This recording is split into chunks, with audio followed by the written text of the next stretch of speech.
so far it has been extremely difficult just because of the sheer levels of violence. And of course, what we really need to see, the only thing that will keep children in Ukraine safe right now is a complete cessation of hostilities.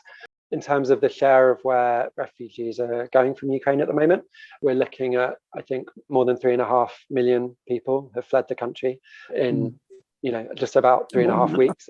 It's incredible. And then, we know about half of those are children. I did want to ask you a question about what were we doing in Ukraine and where in Ukraine before the war started? So we, as Save the Children, have been in Ukraine since 2014, in the east of the country, where the escalation took place then. And I actually was there myself in, I think, 2015. And we have been basically doing a lot of support for children, getting children into school.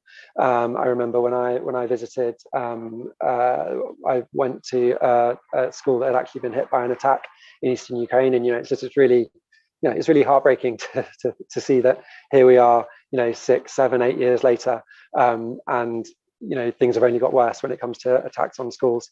I mean, it is hugely destructive for children's lives, never mind anybody else's. The critical things about this particular conflict is the ripple effects that we're actually seeing outside of Ukraine and across the world.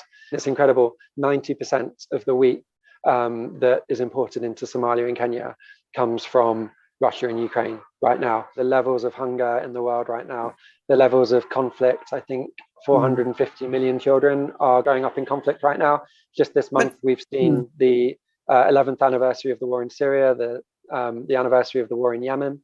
It's just a shocking cycle that we're in at the moment. Well, this is a moment where you can reflect on the value of the emergency fund.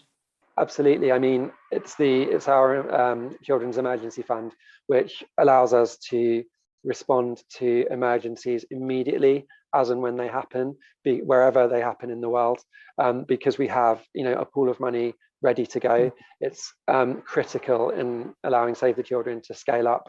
We absolutely couldn't do what we do and be there for children across the world without it. The network that Save the Children has, I think, makes an enormous difference to our ability to provide the appropriate level of support as far as it is possible to do so. And let's face it, in conflict zones, that is really difficult.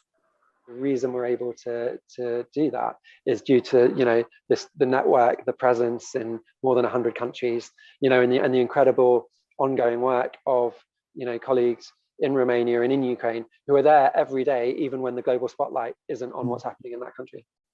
I particularly appreciate what they've been doing, but what they're certainly doing now, and they know they're in it for the long run.